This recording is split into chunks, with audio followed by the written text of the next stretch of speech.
Hello friends, ಎಲ್ಲ ಕರ್ನಾಟಕದ pharmacy ವಿದ್ಯಾರ್ಥಿಗಳಿಗೆ ನಮ್ಮ ಯೂಟ್ಯೂಬ್ ಚಾನಲ್ಗೆ ಸ್ವಾಗತ.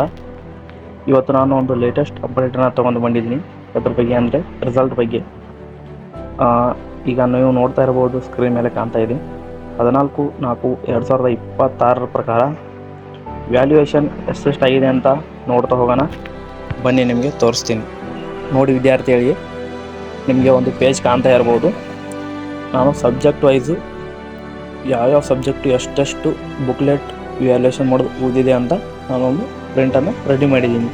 ಈಗ ಸಬ್ಜೆಕ್ಟ್ ವೈಸು ನೋಡ್ತಾ ಹೋಗೋಣ ಬನ್ನಿ. ಒಂದನೇ ಸಬ್ಜೆಕ್ಟ್ ಇದೆ, ಅಂದರೆ ಫಸ್ಟ್ ಇಯರಲ್ಲಿ ಬರುತ್ತೆ ಇದು ಫಾರ್ಮಾಸ್ಯೂಟಿಕ್ಸ್. 1186 ಬುಕ್ಲೆಟ್ಗಳು ಉಳಿದಿವೆ. ಹಾಗೆ ಫಾರ್ಮಾಸ್ಯೂಟಿಕಲ್ ಕೆಮಿಸ್ಟ್ರಿ ನೋಡ್ತಾ ಹೋಗೋಣ. 739 ಬುಕ್ಲೆಟ್ಗಳು ಉಳಿದಿವೆ. ಹಾಗೆ ಫಾರ್ಮಕೋಗ್ನಸಿ 868 ಬುಕ್ಲೆಟ್ ಉಳಿದಿವೆ.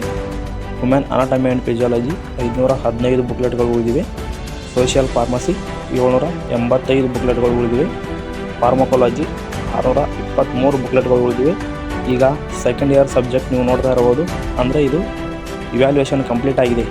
ಫಸ್ಟು ಇದೇ ಸಬ್ಜೆಕ್ಟ್ ಕಂಪ್ಲೀಟ್ ಆಗಿದೆ, ಯಾವುದಂದರೆ ಕಮ್ಯುನಿಟಿ ಫಾರ್ಮಸಿ ಪೂರ್ತಿ ವ್ಯಾಲ್ಯೂಯೇಷನ್ ಮಾಡೋದು ಕಂಪ್ಲೀಟ್ ಆಗಿದೆ. ಹಾಗೆ ಬಯೋಕೆಮಿಸ್ಟ್ರಿ ನೋಡಿ 1091 ಬುಕ್ಲೆಟ್ಗಳು ಉಳಿದಿವೆ. ಫಾರ್ಮಕೋಥೆರಪಿಟಿಕ್ಸ್ ನೋಡ್ಬೋದು, 1088 ಬುಕ್ಲೆಟ್ಗಳು ಉಳಿದಿವೆ. ಹಾಗೆ HCP ಅಂದರೆ ಹಾಸ್ಪಿಟಲ್ ಆ್ಯಂಡ್ ಕ್ಲಿನಿಕಲ್ ಫಾರ್ಮಸಿ 338 ಬುಕ್ಲೆಟ್ಗಳು ಉಳಿದಿವೆ.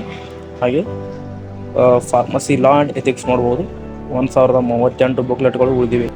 ನೋಡಿ ವಿದ್ಯಾರ್ಥಿಗಳೇ, ಈ ಎಲ್ಲ ಸಬ್ಜೆಕ್ಟ್ಗಳು ವ್ಯಾಲ್ಯೂಯೇಷನ್ ಕಂಪ್ಲೀಟ್ ಆಗಬೇಕಾದ್ರೆ ಅಟ್ಲೀಸ್ಟ್ 15 ಡೇಸ್ ಆದರೂ ಬೇಕು. ಸೊ ನೀವು ನಮ್ಮ ಚಾನಲ್ನ ಸಬ್ಸ್ಕ್ರೈಬ್ ಮಾಡಿ ಮತ್ತು ಡೈಲಿ ಅಪ್ಡೇಟ್ನ ನಾನು ಕೊಡ್ತಾ ಇರ್ತೀನಿ. ಹಾಗೆ ನಿಮ್ಮ ಫ್ರೆಂಡ್ಸ್ ಯಾರಾದರೂ ಡಿ ಫಾರ್ಮಸಿಯಲ್ಲಿ ಓದ್ತಾ ಇದ್ದರೆ ಅವರಿಗೆ ಶೇರ್ ಮಾಡಿ.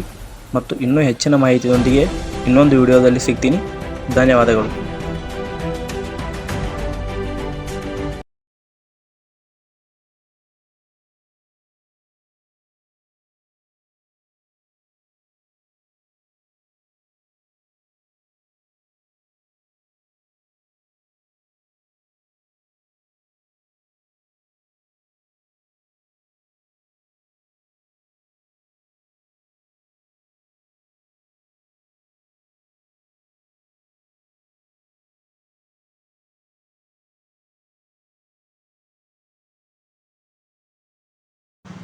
ಧನ್ಯವಾದಗಳು.